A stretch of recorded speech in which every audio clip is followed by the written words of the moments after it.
Welcome to Talking Jazz. My guest today is Mike Holober, and we're going to talk about a brand new release. This Rock We're On, Imaginary Letters, due out on June 14 on Palmetto Records. And Mike is here with me today. Welcome, Mike. Thanks, Monica. It's great to be here. Thanks for taking this time to talk to me. Great to have you. This is really, really, really special music and special cause behind it, and we'll talk about it. I usually start out because not everybody is familiar with the guests. Give us a synopsis of your background and how you got bit by the jazz bug in a description, in a quick description. Well, I grew up classically trained. My degrees are both in classical piano performance.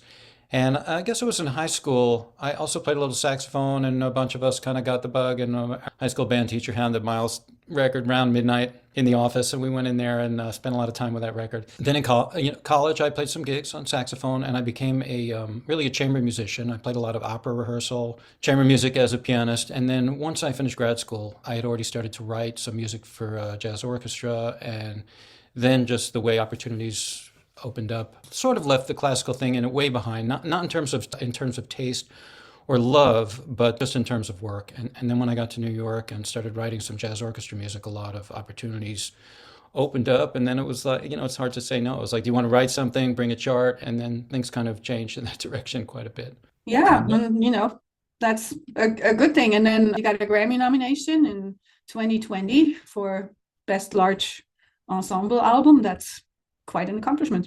Yeah, that was for Hiding Out with the Gotham Jazz Orchestra, which is my jazz orchestra. We've done some work. Let's see, what we just did was our fourth record. Thought Trains in 2004 and Quake in 2009, I think. And then Hiding Out in 2019, came out in 2020. Now this one, it's Rock We're On, Imaginary Letters. Hiding Out was kind of a continuation of mine in this move towards just writing for kind of more for concert oriented. Hiding Out is basically two long form suites. There's two 45-minute long pieces on there. It's a double CD. And to think about jazz orchestra music or jazz music just in terms of not what might, sell charts, but what might just be, well, really being honest with myself about what I want to write and what I'm hearing, and then just doing it. And I was talking to a friend recently, and he said that, well, no one ever accused you of being a financial genius. It's challenging, like where do you Right. perform music like this? And opportunities shouldn't be limited, but at this point they feel a little limited for that kind of concert music for jazz. And we'll talk about that a little bit too, but I wanted to get into the music a little bit first. And I picked Lay of the Land. Do you want to give us anything to listen for before we start this? To give Sure. us a I little think that's a very good place mindset? to start, because this is sort of like an overture for the project.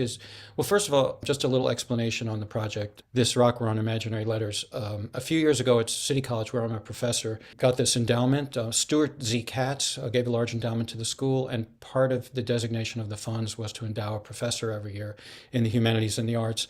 And I think everybody was shocked that a creative project in jazz won, because these type of things often go to scholarly works. And I thought, well, what do I want to do? And I looked back into my past as a classical musician and chamber musician, and I thought I wanted to dip into that, and then also my more current jazz orchestra writing. I've spent a lot of time outdoors. I even had a job at one point as a trip leader in the North Woods in Wisconsin and Minnesota, to combine all of those loves. And so I thought the format for this piece is going to be an imaginary letter written to or from some wilderness advocate. So Ansel Adams, Sigurd Olson, Terry Tempest Williams, Rachel Carson, Robin Wall Kimmerer, and Wendell Berry. Those are my six protagonists.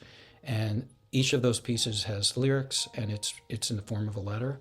And most of them are for voice, piano, cello. And then I think the one we're going to listen to today adds percussion and flute. And then each of the chamber works is followed by a jazz orchestra piece that reflects on that letter, imaginary letter. Well, So, let's and have a listen to this one. Yeah, and then we'll talk about a lot about the background of the pieces too, but I want to get a little bit of music in first, if okay, that's let's okay. do that. Yeah, so this features Chris Potter, who it was written for, tenor Yeah, saxophonist Chris Potter. listen for a great sax solo. So here is Lay of the Land from the new album, This Rock We're On, Imaginary Letters, composed, arranged by my guest today, Mike Holober.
was Lay of the Land, a selection from the new album by my guest today, Mike Holober, This Rock We're On, Imaginary Letters. And we started talking a little bit about the background, this artistic vision of the environment, the activism to take charge. This next one, we're listening to this Rock We're On, we have a very powerful lyrics and singing with the kid. And what struck me was the kid singing, take care of them and me. So elaborate a little bit, what you're hoping to achieve with this advocacy for the environment and how you put this together. What I hope to achieve, of course I want awareness to go up. I want, like, I'm sort of a one subject voter. Like to me, I belong to the League of Conservation Voters, and that, to me, that's the main thing. I remember seeing a bumper sticker years ago that said there are no jobs on a dead planet, and that sort of summed it up for me. But I also have to say, like, to be perfectly honest, I write the music because I'm a composer. I feel it. This is the inspiration, these things. I am truly inspired by it. But the people that are the heroes of the movement are my protagonists. And for me, it's mostly about the music, and I hope something comes across that's more important than that. Really, it's, Terry and Ansel Adams, Terry Tempest Williams and Ansel Adams and people like that have, devoted their lives to advocacy for the outdoors. That, even if it brings more awareness to them, that would be nice. Terry, who is incredibly active, I always tell people, if you want, go to her website or her Wikipedia page and read about what she's done and what she's doing, and it makes you realize how much time. Well, it makes me realize how much time I just waste, because it looks like she wastes about 1 minute a year, because she's working so hard on it. It is a great source of inspiration, and I feel like I can get into the emotional content and inspired by what's in my head when I'm outdoors. On This Rock We're On, which is the culmination of, it's the last piece in the suite. There's a little over 2 hours of music here. And some things that are particularly nice to me are that the singer, Ronan Rigby, is Jason Rigby's son, the tenor player, and that's his father playing behind him on this. And to me, that kind of, it's great. So, that's important to me, like that kind of generational thing. And Jason has been one of my musical foils for years. We're kind of like family, and with his wife and my wife. I think Ronan is kind of one of the little kids that I've known best in my life. So recording with him, wow, that's a highlight for me. It is very special. So, and as I said, what really got me was this line, take care of them and me. If the kid voice sings that, we're going, oh my, we sure have a big responsibility and we should take that. So let's have a listen. This Rock We're On, from the new album, This Rock We're On, Imaginary Letters, and composed, arranged by my guest today, Mike Holober.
This rock we're on, the air we breathe. This is our home. Be good to her, please. Birds in the sky, fish in the sea.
the vows we take, the friends we trust, the lips we kiss, the laughs we share, the tears we shed, the care we give, the love we crave.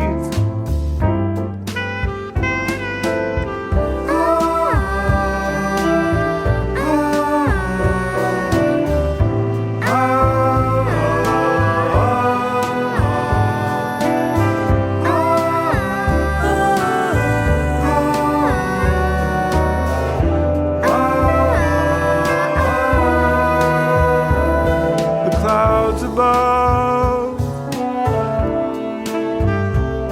the earth below, the endless waves, the home we know.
we break, the gifts we give, the ones we take, the roads we walk, the life we lead, the hope we hold, the love we need, the hearts we touch, the ones we break, the gifts we give, the ones we take, the roads we walk, the life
That was a selection entitled This Rock We're On from the new album This Rock We're On, Imaginary Letters by my guest today, Mike Holober.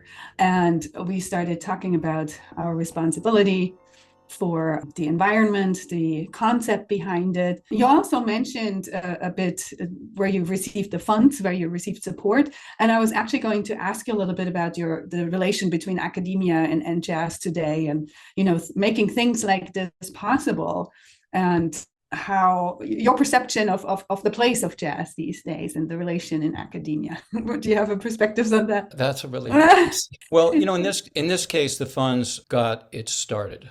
And we didn't, you know, support that much of the project other than like the initial stage, which was, well, you know, there is more than that, because being at a public institution, I was due for a fellowship leave and I took the fellowship leave. So that would be further institutional support. That is an amazing thing about, you know, public teaching. Unfortunately, that was kind of interrupted by this thing called COVID, but I did do 3 residencies where I got a lot of this writing done in environments that really helped. And then the premiere, which was, we premiered it in June of 2023. There was funding help also through the Professional Staff Congress of CUNY, City University of New York, so that also helped. This, you know, the recording expenses, et cetera, I mean, it made a very small dent in that, and that would be a separate discussion about arts funding right in the United States, which maybe we won't get into, and, you know, particularly about like large project, jazz orchestra, that kind of thing. And especially, you know, I've spent a lot of time in Frankfurt working with and in Cologne working with the German radio bands, where the funding is a really, really nice thing and has generated, I mean, I've written more for the HR band and the WDR band than I have for my own band, because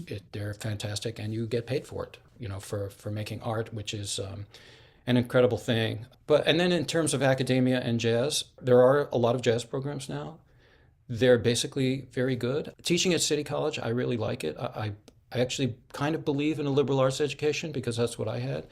I don't think I was the kind of person who would have dealt well at with a conservatory type of thing. So the idea of just going to school, interacting, taking jazz courses, getting your degree, your performance degree, I think is very valid. And even though it can be challenging, you know, it can be challenging to have a career, but I think that we lose sight of how many different ways there are to have a career in music, and that being educated in that can feed all of those.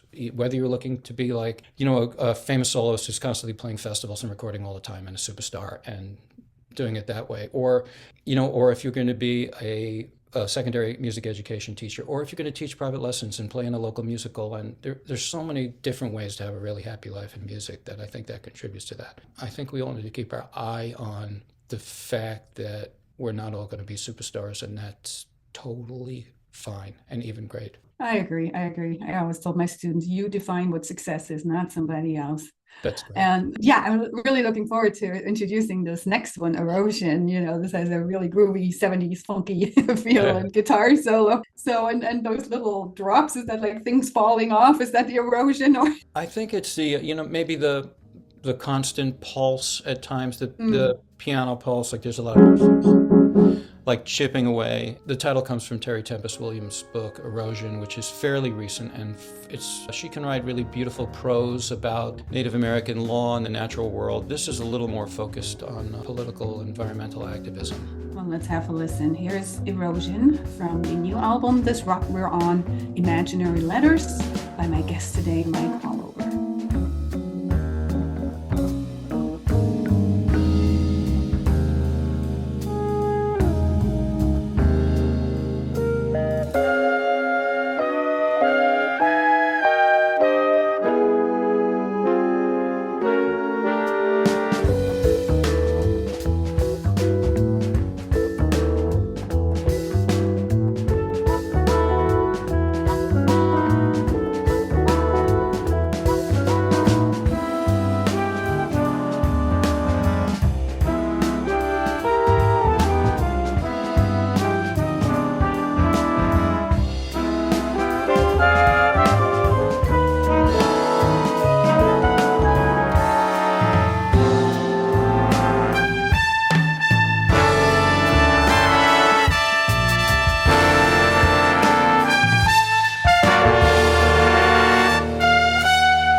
That was a piece entitled Erosion from the new album This Rock We're On, Imaginary Letters, by my guest today, Mike Holober. It actually happens today that tomorrow is Duke Ellington's 125th birthday. And so Duke Ellington's, I'm doing a research lab this semester because it's the 125th birth year, and John Hassey turned me on to this. He'll come visit. You know, we talk a lot about his targeted writing process for the specific people he had. So I just thought maybe this would be fun to talk about your writing process and maybe any relations to Duke that there might be or not. Yeah, you know, I actually think about that a lot. Think about Duke Ellington's influence. First of all, I think about this regularly. Anybody that wrote Come Sunday, that's enough. And I really think of like that. I love his big band writing, but the compositions themselves are just so fantastic and so beautiful. But I also think about, Jim McNeely refers to this term called surface sound, like what do you hear? And when you hear my music, you might not hear similarities to Duke Ellington, but there are many, and a lot of what is like inspirations from him or information that comes from him. First of all, there's actually blues all over my music, although it's kind of hidden. It's maybe not quite as obvious, but hidden in internal voicings and background moves. Duke Ellington wrote specifically for specific soloists. I have exclusively been doing that for like 20 years. Even when I write for the HR band or the WDR band, I'm picturing that specific player because I know them all very well. That idea to me comes from Duke. Cross-section writing, like blending a woodwind with a trumpet or a flugelhorn, and well, not flugel, but trumpet, and maybe a muted trumpet and a trombone, that kind of cross-sectional writing, that came to me through Duke. Like he was extended form music, like the suites that Duke wrote, that also would be something, a world that he opened up that would be an influence on my music, although you wouldn't hear it until you think about it or talk about it because it's not in the surface sound. You know, those are just some of the ways that like it's present, that Duke's influence is present even where you might not notice it on the surface. Fascinating. Yeah. Was thinking that, you know, with his influence, I'm sure there's connotations there. So we're going to listen to 3 words for snow. And so there's more cello and flute, piano interplay. You want to give us a mindset to go into that? Yeah, this is the Sigurd Olson imaginary letter. He was a college professor, wilderness canoe trip guide for 30 years, one of the Wow. founders of the Wilderness Society and president of the Wilderness Society for some years, and a writer. He lived in northern Minnesota for his entire life. He spent 30 years as a guide in the Boundary Waters canoe area. The summer that I spent up there, I led one trip there, only one trip, but it was still, I remember years ago, before I knew who he was, I read an end piece in some outdoor magazine about how he had passed away. I think it was in 1982, maybe 1981, and he had just walked out of his writing cabin in his snowshoes, and I guess he knew it was his time, and he just went out and sat down, and it was over. And I thought, wow, that is, and basically read a lot of his books in preparation for this project. That was the main influence on me, was just that image I had since I was in my early 20s of his last couple of hours. When he left his cabin that day, there was a paper he had been working on in his typewriter, and it said, I'm going to have to paraphrase here, but it said something like, I feel a new adventure is coming, and it's going to be a good one. They left that in his typewriter. Now his writing cabin is a museum, and it's still in there. So that kind of depth and expression to me is heavy, very inspirational. I agree. Heavy is a good word. Let's listen. 3 words for snow from the new album, This Rock We're On, Imaginary Letters, due out on June 14 on Palmetto Records by my guest today, Mike Holober. These sheets of brilliant gold, by a warm fire still we grow old.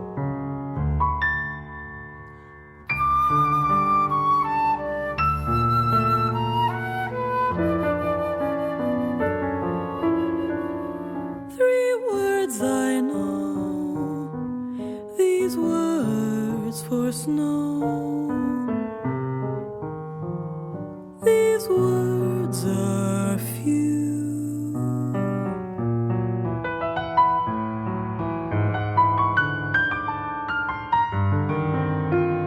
Many for night, fewer for light.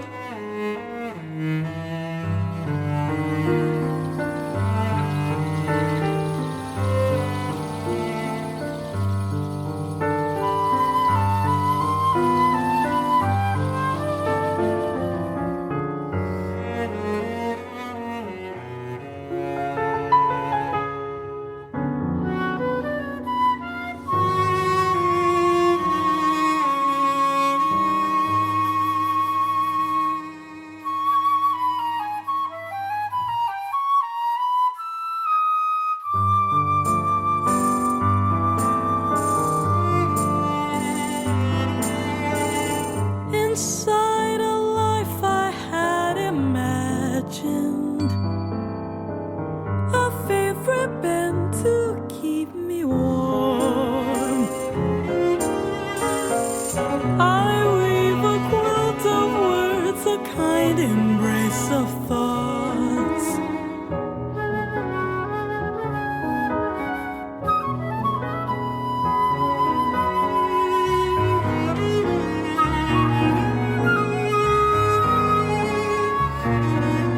This January thaw of some hibernating heart, my heart. Then off to the woods again.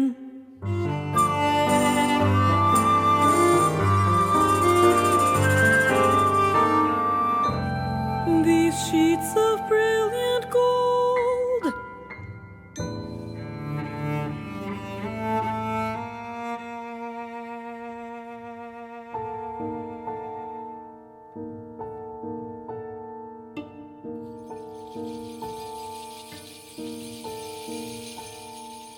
a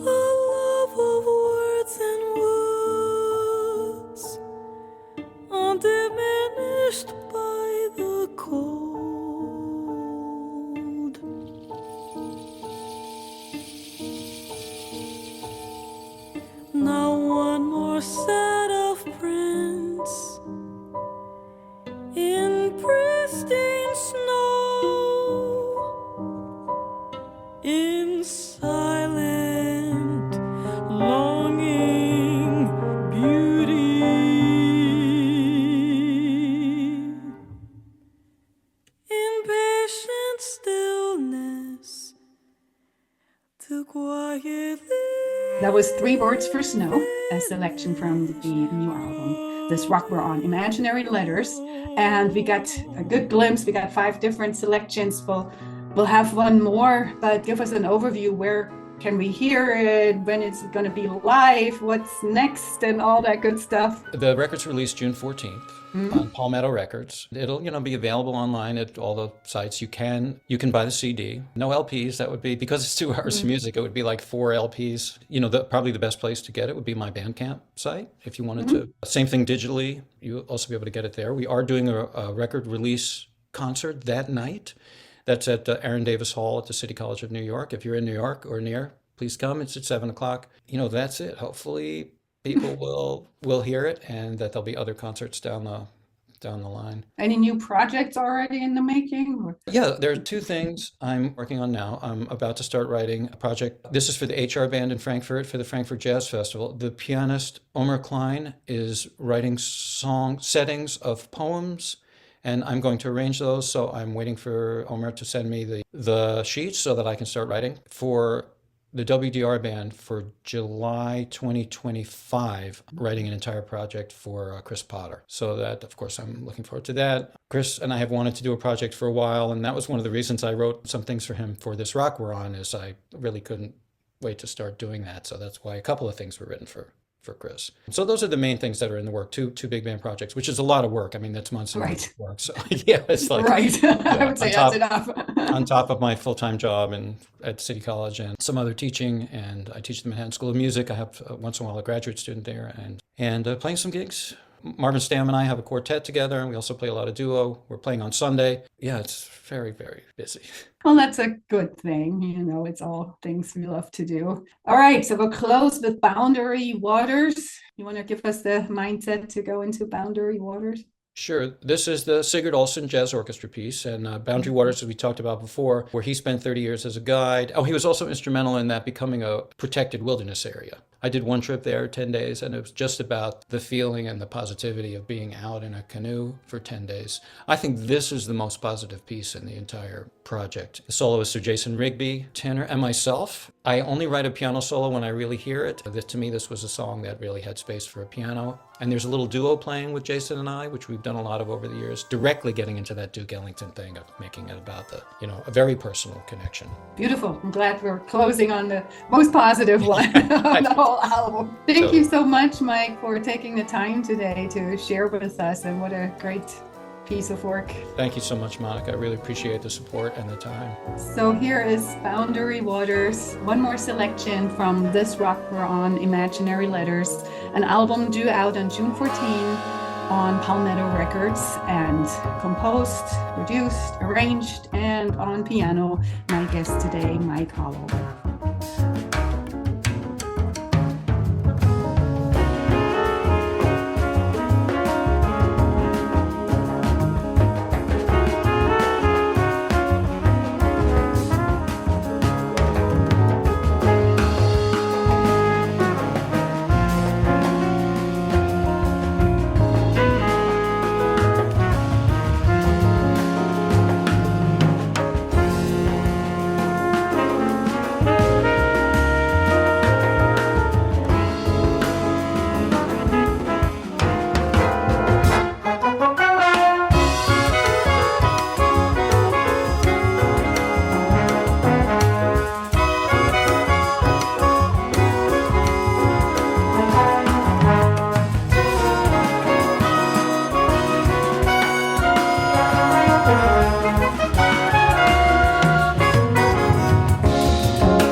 composer, arranger, pianist Mike Holober.